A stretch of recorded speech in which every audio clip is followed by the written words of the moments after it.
Sure. I'm TJump. I run a YouTube channel, youtube.com/TJump, where I have conversations with professors and philosophers about different topics in academia, consciousness, epistemology, ontology, existence of God, morality, that kind of stuff. Thanks Awesome, for having yeah. me on. Yeah, man. Like I love having you on my podcast, bro. And I've been watching a lot of your debates and your discussions, and it's been really interesting, right? But I guess when it comes to the debating stuff, it will always go bad. And a lot of times, you know. And but what do you think of those kinds of discussions, though, right? Because if it's a debate, right, but at the end people, shout at each other or have like bad gripes, or what do you think about that stuff? Like, is that productive, or what do you yeah. Yeah, I think it's perfectly productive. I think the idea is to give the audience an idea of how to respond to those situations, like what kind of arguments to use or how to keep your cool or whatever. And it's entertainment, I guess. They can relate to how people treat them and how some debates can get out of hand, and it's just kind of normal interaction. So it's totally fine. I don't think there's any problem with it. I don't really care about people's intentionality, like whether or not they are being kind or trying to represent your argument accurately. It's for me, all that matters is what is the argument they're making and how do you respond to it. So I don't really take it personally, and I don't really judge people for being mean or misrepresenting. It doesn't really make a difference to me one way or the other. I just think it's a practice of interactions, like how do you respond to what they're saying and what's the best way to do it, and that gives something for your audience to think about. Yeah, I guess, people watch a lot of these debates and discussions on YouTube and the internet. And I guess it becomes sort of their ammunition for real life situations where, when they, when it, because like religious and political discussions always, are like taboo, and like dinner tables and family discussions with friends also. So I guess, I really admire your coolness, bro. When you're in a discussion, like you always keep your calm. I watched your debate with Jay Dyer and the dumpster fire that it was. But yeah, like I was really impressed by the calmness of how you interact with some people. But I guess, like when someone is like saying that, like you're making a foolish argument, how would you respond to that? Like if they're not willing to engage in a proper discussion and engage with your ideas, how do you generally respond to that kind of argument? I laugh at them. That's usually the best response. Yeah. The idea is to present something to the audience. It makes sense to the audience, because if it makes sense to the audience, then you've won the debate. It doesn't make a difference what your opponent thinks. So as long as you can present a coherent argument that your audience can make sense of, and it sounds like you've responded coherently to them, then that's all you really need. And your opponent doesn't matter at all. You can just essentially ignore them. Yeah, I guess because if it's just a one-on-one debate, then that's where you have to like in your purpose, intention is for your opponent to understand your arguments and actually interact with it. I guess, but because if it's a public one, then your intention is for the audience to watch how your argument is more coherent and more, I guess, more founded on the truth, right? So that's your intention. Yeah, pretty much. My goal is, since it is my job as a YouTuber, to entertain the audience more so than to convince anybody I'm talking to. Like, I don't really think debates, rarely they convince the person you're talking to, but it does have an impact on the people who are listening. There are a few occasions where I have convinced people about specific issues that I've been talking with, but not usually, especially not like on converting people, which has happened a few times. I know a few YouTube people who have been changed their position on religious issues, but it's really rare. So mostly the point of debate is just to have a conversation so that the audience can listen and relate to the conversation and learn from it. That's essentially the only real goal. Yeah, can I So it doesn't ask? really make a Yeah, difference. Can I It ask doesn't how really make you a difference if started? Yeah, how you started this YouTube thing? I guess like because you're really smart, bro, and you're really knowledgeable, and I'm really impressed by that. Like starting out on the list you posted on what to read and to study philosophy, but I can't even surpass the first one. But I'm trying to. But how did you start? I guess you're being a YouTuber and these discussions. Like, were you always planning on this, or was it? How did you start? So I had major depression my entire life. I had essentially zero friends or family or relationships, and I tried everything I could to get out of it. And one of the things I tried was philosophy. So I spent about 8 years just sitting alone studying philosophy, doing nothing else. And I started to invite professors out to go to coffee to have conversations about philosophy, to talk about stuff. And they were gracious enough to go to visit with me and chat with me for several hours. And I couldn't remember everything they said, so I would record the conversations and post them on YouTube. And that got a decent amount of traction. And so I just started to do that and got bigger and bigger without even trying. And that was essentially how I got started on YouTube. But I want to ask you more about like why philosophy. Because I myself I'm into philosophy because of how I think. Right? I think deeply into stuff and think about the rationality of things. But for you, like why philosophy, bro? Well, for me, philosophy was just one of the things I tried. It wasn't special in any way. It was just, I had tried religion, religion didn't work. I had tried relationships, relationships didn't work. I tried family, family didn't work. So I tried hobbies, hobbies didn't work. So it was just another thing on the list. I thought, well, maybe if I got good or succeeded at this could help me with my depression. So I spent a lot of years studying philosophy and science, biology, cosmology, chemistry, physics, and politics. And none of that actually helped either, but I got pretty good at it. And so it did lead to a job, which was Mm-hmm. nice. Yeah. And I don't like to say that I have depression, but I guess we all get sad sometimes. But I depression is a serious thing, and but how do you like go to a therapist for it? Like, how did you try to cope with it, bro? Like, I know it's really difficult to have that, or why do you think you have it? And um, can you tell us something about that if you're okay with it? Sure. So I was bullied pretty bad in grade school. I was like, my earliest memories are being stabbed with pencils and getting detentions and being hit by my parents. So I did not like people very much. I had zero positive human interactions for pretty much my entire life. So that's why I had depression. I pretty much learned to never speak to anyone ever. Just stay away from everybody because everyone causes you pain. So I learned that, and that was essentially my grade school life. And then high school, I just never spoke to anyone. I was completely alone. Tried socializing at the end near like junior, senior year, but I just still could never get over that social anxiety of being afraid of people. So made essentially no friends, then never spent any time with anybody. Um, and that was essentially my entire life for the most part.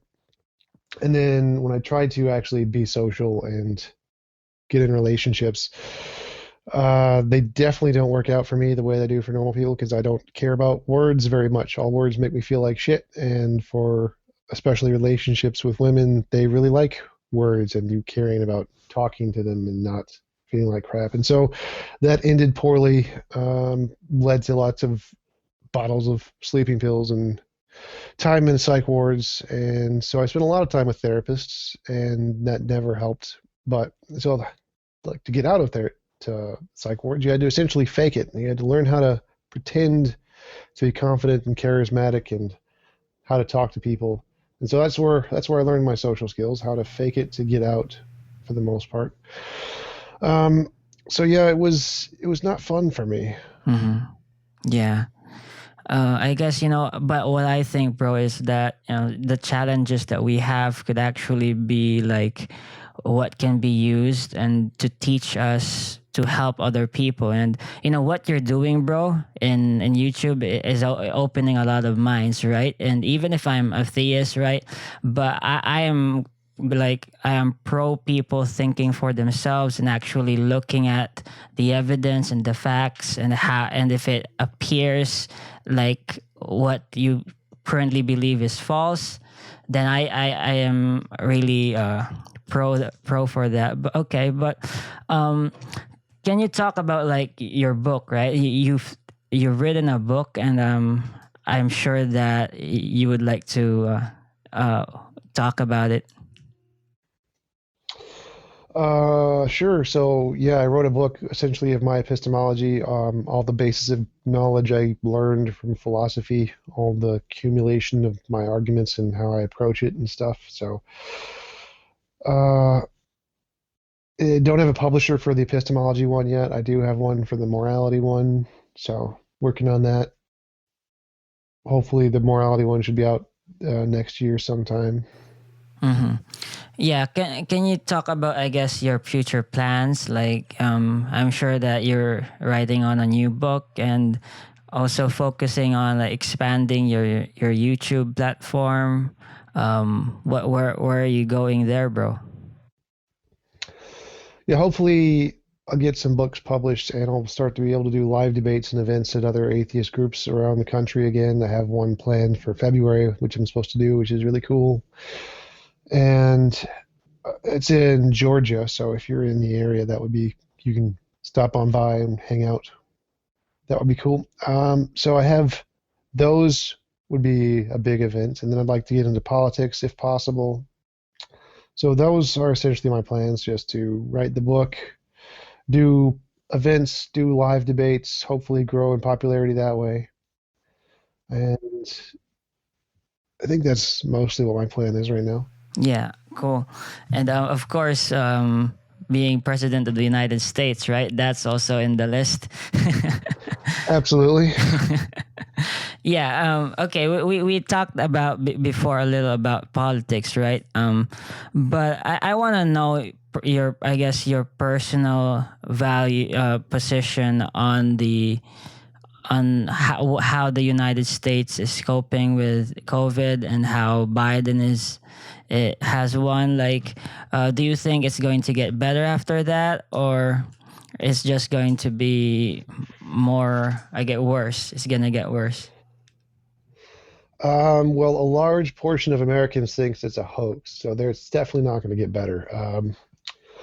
Like even in places where they take it seriously, like New York, it's pretty bad. So I don't think there's any chance of it getting better. I think that the shutdowns are only meant to try to keep the to slow it down a bit until we get the vaccine. But we do have a vaccine that was approved yesterday by the FDA, the Pfizer vaccine, and that's supposed to come to the U.S. like today and tomorrow and following weeks. So that should, if it works, that'll help, and that'll essentially start things to get back to normal, which will be good. That'll cause a economic boom. That'll looking forward to that. Buy stocks. Yeah. Yeah, I guess what I think though for America is that um, they have to focus also on like a third political party, right? Because being just centered on the Democrat versus Republican one, it's it's like put people in this trap, and I guess their choices have become, I guess, limited. I don't know, but how would you put it? Like, should the U.S. Be a multi political party? Definitely, but to do that, what we need to do is we need to get rid of the first past the post voting system, because right now the voting system is just whoever gets the most votes wins. And so if you vote for a third party, your vote isn't even counted in the election because the only ones they count are the ones between the two major party, to the two closest to win. Everybody else, like, who cares?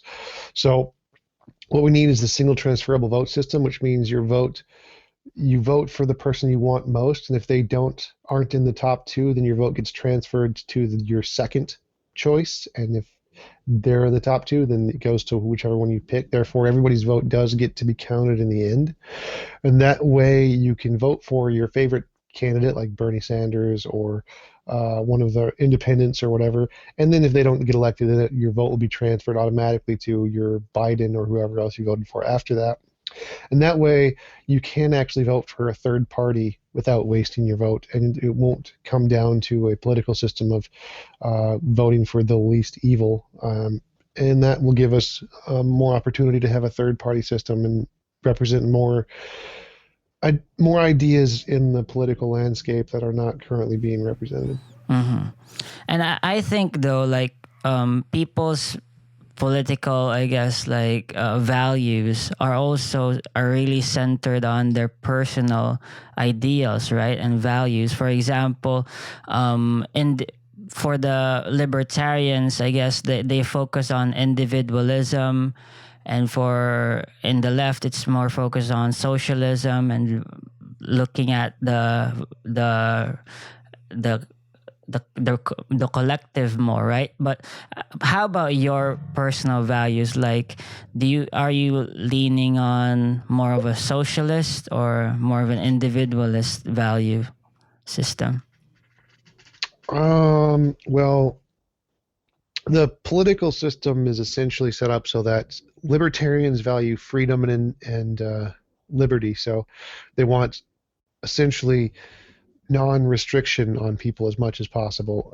The liberals want to help as many suffering people as possible, and the Republicans want to keep things the same. Like, oh, this system has worked in the past, we should keep it the same and not overextend our resources to help more people, because if we overextend our resources, the economy will collapse. And the liberals are like, we have plenty of excess resources, we should help more people, and so put more into healthcare, Social Security, whatever.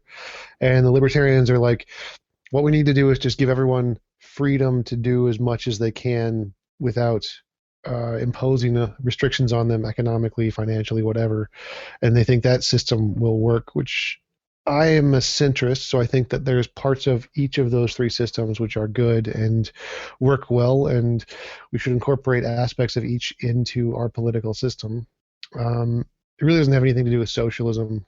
That's only a far left side, not really relevant, because again, the whole point of liberalism is just they want to help as many people as possible. They think we have excess resources and we can help more people, and they're right. There's definitely a lot more we can do with that. And the Republicans are also right that we can't overextend our resources and help too many people, because if we do, that'll cause economic collapse. Like, we don't have enough money to help everybody. If you give everyone money, essentially it causes inflation and devalues money for everybody, which will cause all poor people to be affected by that. So there's lots of considerations you have to consider when deciding how to spend your money in politics. But there's things that are right on the Republican conservative side, there are things that are right on the liberal Democrat side, and there are things that are right in the libertarian centrist side. And you have to incorporate all of those to really get a good political system. But I guess, like, where, and in terms of like I guess on that scale, right, that you mentioned, freedom versus I guess the the sacrifice of some rights for the benefit of the many, right? Where do you stand on that some specific issues, like, let's say, taxation? Well, the tax policy should be a what's it called? Essentially, like a flat rate tax for the most part. Not our current tax system is super complicated, and it shouldn't be. It should just be essentially pretty simplified, just tax brackets, and that's it, and not this super complicated 10,000 page document that everyone has to go through. Right now, the biggest problem in taxes is the fact that, well, no one should have to actually do taxes. Our taxes are already done for us by the government, and then the government tries to make sure that our numbers that we send in are about accurate, and then they make it illegal for the government to do our taxes for us because of things like TurboTax, which get paid billions of dollars to do people's taxes, which is a complete waste of money that people should not have to pay because the government can do it for us automatically. The IRS literally does this for everyone automatically. So why do we have to do it also and spend billions of dollars on this, which is just a waste of money? It's a scam that we need to fix in the country. So wasting money on taxes is a huge issue. The taxes themselves are totally good for the government. You need a source of income in order to have a government and a military and public schools and things. So taxation is good to some degree. We should definitely tax the rich more, tax poor people less as much as possible. Try to find the correct balance there.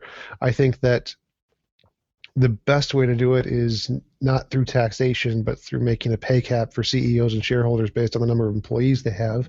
So your compensation financially is limited based off of the number of employees that you are subsidizing in the economy and who you give jobs so that they can reinvest money back into the economy. And your personal compensation, your actual value to an economy is going to be based on how many people you can employ, how many jobs you can offer. So I agree with the Republican idea that jobs matter and job holdership matters. And so we should limit people's pay based off of how much jobs they actually create, not just based off of how much useless junk they can create that people want to buy, like advertising for Google or junky iPhone crap. Like, it should actually be based off of the number of employees, not the number of uh, stuff people buy from your company.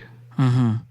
Yeah, I guess, specifically, I think, right, like when it comes to that, people, normal people, I guess, like, and average people, just put it, think about it and say that, I earned this and I'm not going to spend it on, let's say, other people's insurance, right? I earned this for myself. It's my from my own hard work and sweat. I'm not gonna pay off someone else's student loans. Like, I guess it all boils down to their personal values and where they stand on it. Like, but how about you, bro? Like, do you think that you should people should pay more taxes? I guess for in that sense.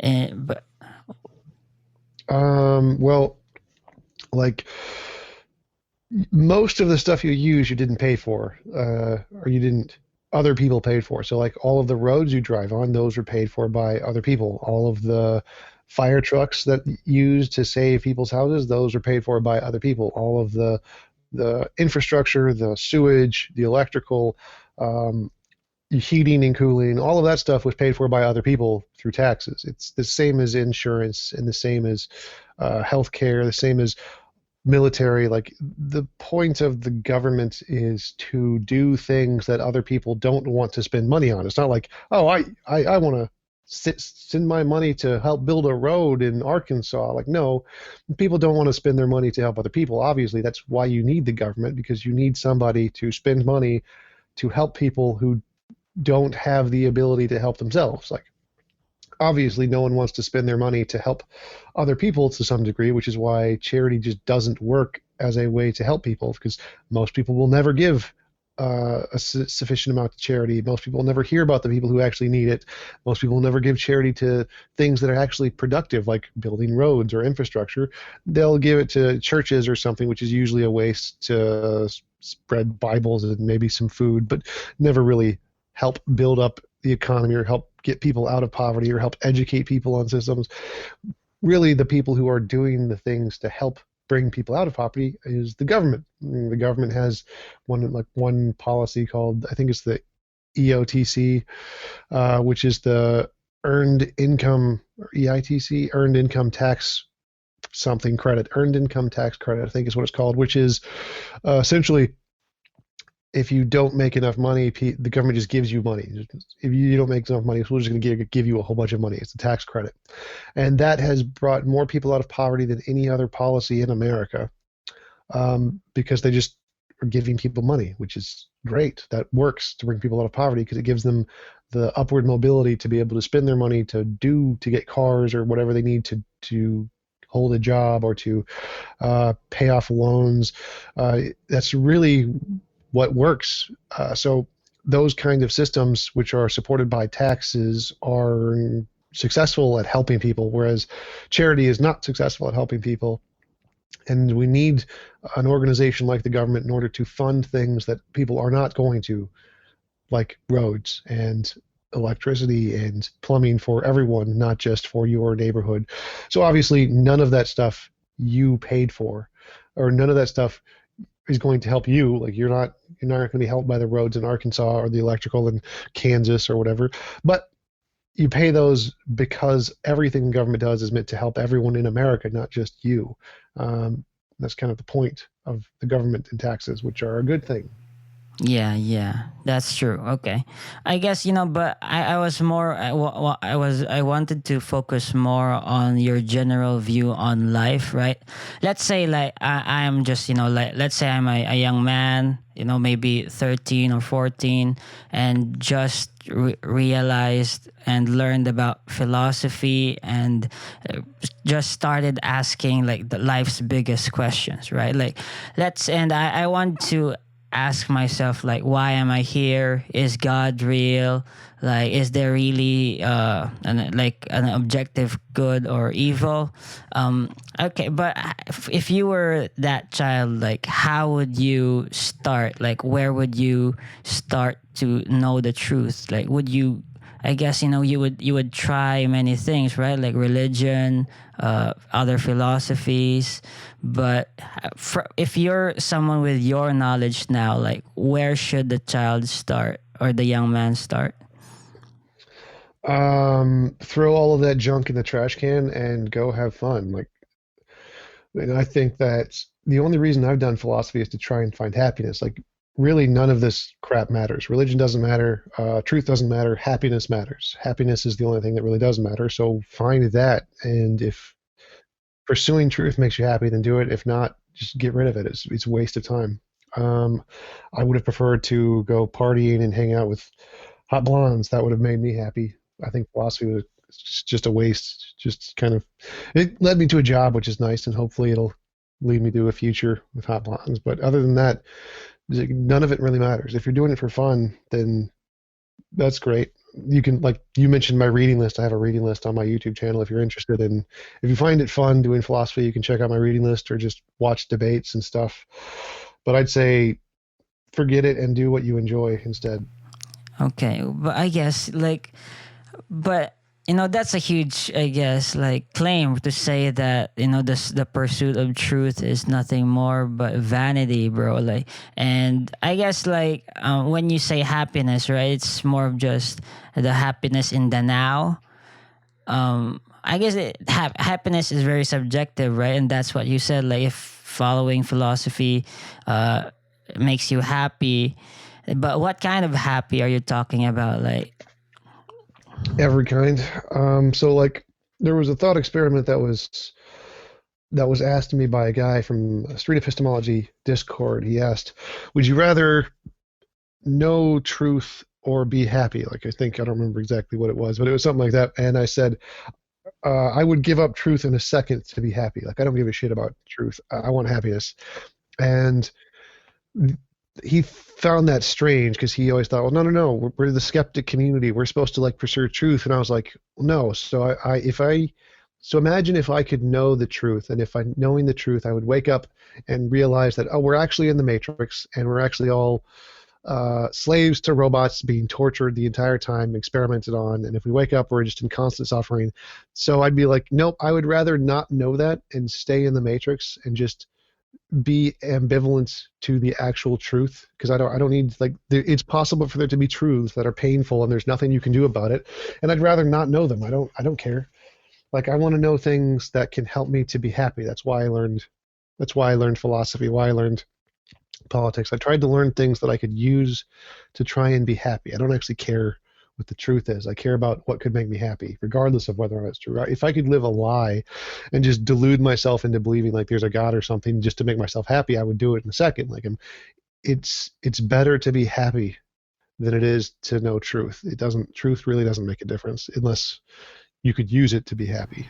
I guess it's Tom Ignorance is Bliss jump, hey? 2020. Yep. Okay, I guess, but that's really something to think about.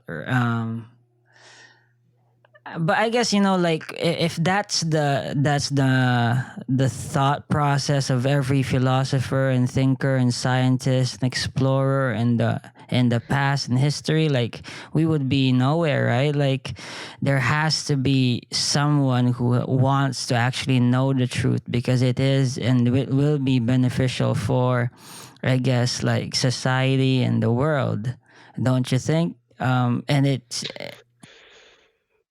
Sure, there's some people who definitely like exploring things, like Newton. It liked exploring things and trying to discover what the world is like. So if you enjoy that kind of thing, yes, if that's what makes you happy. But if not, it's knowing truth doesn't have any value in and of itself unless you already enjoy it. But the enjoyment part is what matters, not the knowing the truth. So only do it if you actually enjoy it, and if you don't waste your time. I guess so. Basically, that you're someone who has dived into the epistemology, the all these the metaphysics and everything.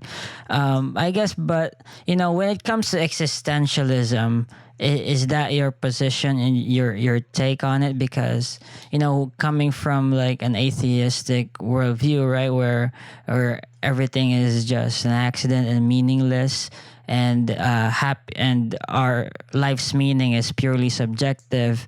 So, is that your take on it? Is to just pursue your personal, what I guess, the what's intuitionally happiness and well-being for you? I guess that's how you take it. No, I'm a moral realist, so I think there is objective meaning, purpose, value, morality, and all those kinds of things. But again, none of that matters if it doesn't make you happy. So if pursuing those things makes you miserable, don't do it. Pursue the things that make you happy. If you believe in God and pursuing belief in God and worshiping God makes you miserable, then don't do it. It's what matters more is trying to avoid suffering. Like what really matters in life is what makes you happy. Like what can give you the least suffering in your existence and the most happiness in your existence. That is what you should pursue. Doesn't matter what it is. If it's drugs, then pursue the drugs. If it's money, pursue the money. If it's God, pursue God. Whatever it is, but that's what you should be doing. Is what makes you happy. Not you shouldn't be trying to force yourself to do something miserable, like adhere to a God's will. If it doesn't make you happy, it's just a waste of time. Like forget the God. Do what makes you happy. I guess. Okay, so when it comes to what makes you happy, right? Is it more of a rational thing? Like, should I analyze all the data before me? Look at all the evidence and think about like even the eternal consequences of something, right? So that's why people would look into truth in order to know whether or not in the afterlife there's something like an eternal happiness or suffering waiting for them. So that would be in accordance to what your existence your what you're saying. Well, so not exactly. So if there is an afterlife which is requires you to go through immense suffering in life to get to it, it's not worth it. It's just garbage. So whoever would do that is a cruel monster, and so you shouldn't even consider worshiping them at all. So what you should do is enjoy your life as much as you can. And if there was a moral being who had a moral afterlife, then they will give you an afterlife after for doing what you could to try and enjoy your life, not trying to go through some grueling process of pain and suffering to try and meet its vindictive slave desires. That would not be a valuable use of your life. So just do what makes you happy. Try and help others to help them do what makes them happy, and that's the best way to live. But okay, can we look more into the health thing though, right? Like, can you tell me generally why it entails that someone like something or someone like a god, like creating something like a hell would entail an evil god? Why would that generally or necessarily lead to that? Would it some Christians would define it as justice or God's wrath? but it doesn't mean that God is evil if he created something like a hell. Well, That's exactly what it means. So it's like, well, Hitler created gas chambers. Like, does that make Hitler evil? Yes, it does. If you take any person and you put them into a situation of pain and suffering when you don't have to, that makes you evil. That's just what it means. Like, if there is an option where you can make every person as happy as they can be without restricting or imposing on anybody else's will without consent, you should do so. That is the moral thing to do. So if you can give everyone their own universe, they can design however they want, including Hitler. Give Hitler his own universe. He can design it however he wants, and make the one rule that it's physically impossible to force any other being to do anything they don't consent to. That is the moral universe. That is the thing that is the only world a moral being could create. Everything else is immoral. Everything else is just creating a situation where suffering and evil is a result of how you created the world, and so you are evil. So the only thing a moral being could do would be to give every conscious being its own universe, let it design it however it wants, and just add that one extra rule. That's physically impossible to force any being to force any other being to do anything they don't consent to, and then you get a moral universe. That is the only possibility of what a moral universe could be. That is essentially heaven or hell or whatever you want to call it. That's the only option. There's not multiple categories for different people. You have to treat everyone the exact same. It's that view of John Rawls, the veil of ignorance. You have to create a fair society. You have to create it from the position of where you wouldn't know where you would be in the society. And so in order for it to know if it's a fair society, you'd have to be like, see, well, if I'm going to be placed at the very bottom, the worst possible situation in here is not someplace I'd want to be. And if you create a hell, like, well, obviously, no, you don't want to be sent to hell. So the correct thing to do is to not create a hell, make everyone equally, make society fair for everyone, regardless of who they are, what they are, if they're Hitler or not. It doesn't matter how bad they are. If you can make it so that they can exist in their own universe and do whatever they want with that universe, and as long as they can't hurt other people, that is the moral thing to do. It is not moral to punish them. It is not moral to send them to hell. It is not moral to give judgment on them. It's moral to treat them as you would any other being. Like, the highest moral religious standard is that of Jainism, complete, absolute non-violence, of saying, I don't care if you try to punch me, I'm not going to punch you back. That is the absolute height of morality and humanity. So even someone as bad as Hitler or whoever, if you would treat them the same as any other human being and give them their own universe and not judge them and not punish them and just put them off in their own space, that would be the moral thing to do. It wouldn't be moral to punish them. It wouldn't be moral or just to hurt them because of what they did. It's just the moral thing to do is to just treat every being equally. And that's the only thing a moral God could do.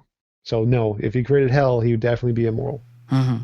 Yeah, I guess, but and from what you just said, like, I guess when it comes to pursuing one's happiness, it is necessary to at least explore the truth, right? Because, for example, one wouldn't have been able to arrive at what you have said, the statements you made, the conclusions you arrived, if they hadn't explored the truth in order to assess what would make them absolutely happy, when it comes to the afterlife or whatever, right? So do you think, I guess, that someone has to at least like explore some level of philosophy in order to know what could make them happy?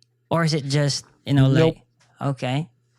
There are tons of kids all over the world who are very happy and have never learned philosophy, and they're better off than people who have learned philosophy and are not happy. So happiness is, you don't need to know philosophy to know it'll make you happy. You just need to live and experience things, and you'll find things that make you happy and things that don't. That's it. That's all you really need. And do more of the things that make you happy and less of the things that don't. You don't need to do some kind of super existential analysis to try and figure out what those things are. You just need to experience them. Mm-hmm. Yeah, I guess. Yeah, but I guess, when it comes to that, right? Um, we have Hitler is someone who has wanted to be truly happy and has, ultimately ignored most of the exploration for truth, right? And just accepted some what the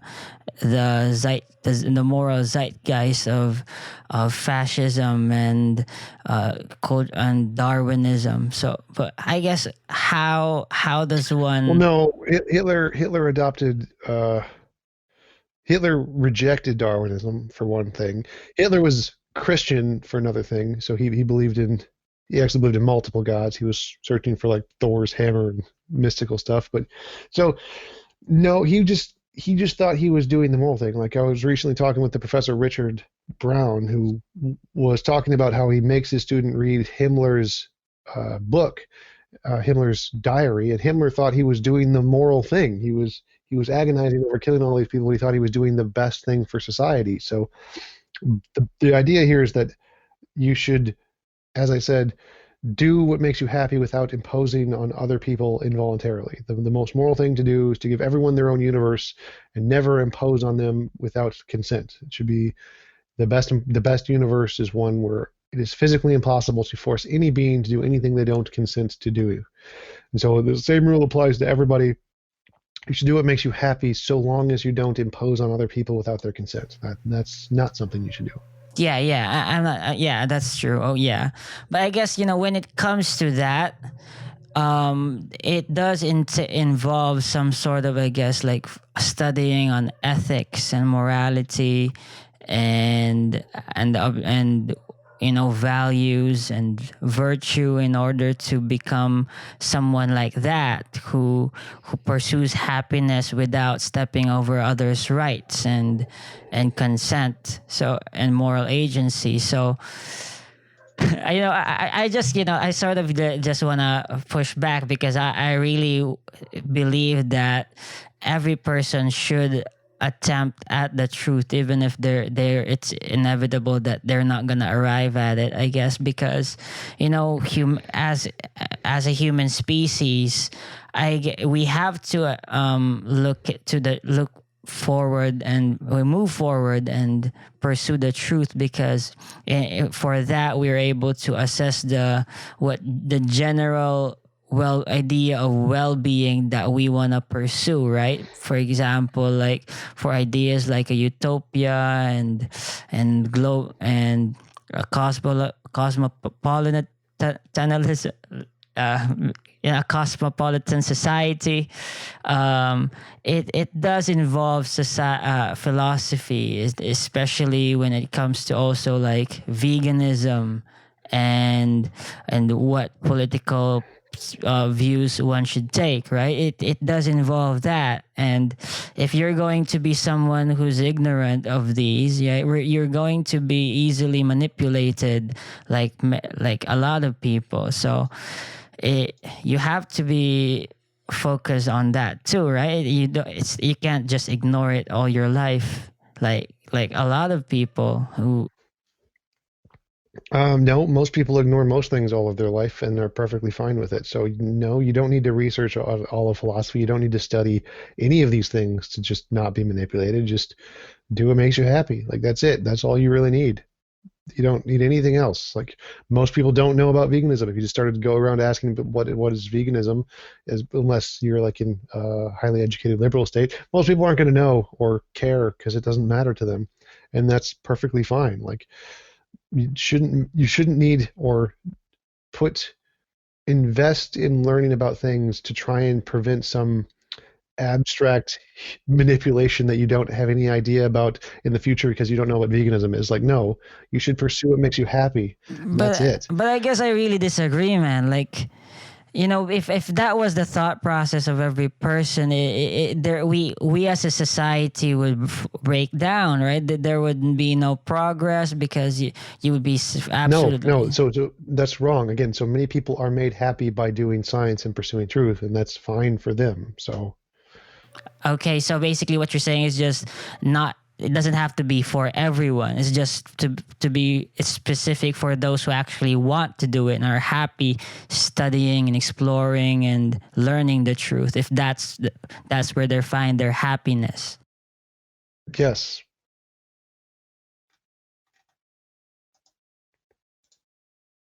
Okay, so I guess when it comes to that, are you saying that every person, I guess every individual has some sort of function in society, and that if they pursue their self realization, their happiness, then that's where they could maximize their potential for helping society become greater and better, right? And changing No, the I don't give a world. crap about society. No, so that doesn't mean a damn thing. All that matters is what makes you happy. It doesn't matter if it helps society or not. If it makes you happy to go live off in the forest and be alone, then go live off in the forest and be alone. If it makes you happy to sit around and play video games all day, then sit around and play video games all day. Uh, Okay. Okay. Hmm. But I guess like I guess like how do you have like a is that more of like a rational thing, or is just your intuitional wisdom from experience? What kind of uh truth proposition is that, like, is it, or is it yeah, just your it, subjective it's opinion? more from experience. Mm-hmm. Like I've done lots of philosophy and studied a lot and worked very hard at many things, and it was all a complete waste of time. And I would have rather have just been doing. It was all a mistake. If I could have done what would made me happy, that would have been a better option in every case. Mm-hmm. Okay, I wanna. I guess I wanna dive into what could have made you happy before. Okay, like if you weren't in philosophy, you didn't become a YouTuber and didn't give you a job. Where would you be now? If you actually followed what would make you happy. Well, I never had a chance to be happy, so that's kind of the point, is Mm-hmm. that I was always doing everything I could to the best of my ability and was never given any opportunity to be happy in my life. For me, happiness is hot blondes. That's what I need to be happy in. So never had any in my life, never had any opportunities essentially in my life. Never Yeah. had any close human relationships of pretty much any kind in most of my life. So it was all pretty miserable for me. And that's kind of, if I had the option, I would definitely change all of that and then not go through any of the things I had to go through in life. There's no value in pretty much anything I had to go through. So if I had the option, I'd just go to parties, hang out with hot blondes. College would have been fun and that kind of thing, socializing. But I never had any opportunity to do those things, and they always made me feel like shit. Mm-hmm. Yeah, I guess. Okay, one last question, bro, because it's been awesome talking to you and learning about how you think and look at generally at life, and all these stuff. Okay, so when it comes to that, right? Like, so you're giving I guess advice to people, to even to the youth to follow their dreams and to just be happy. But I guess, like, what if you're in a situation where where it's just so hard because your environment, the context, it's a huge hindrance for it. But how would I overcome it, and what should be my attitude, and if I really want to pursue my happiness? I don't know because everything I've done has failed. So if you find a way, let me know. Yeah. Okay.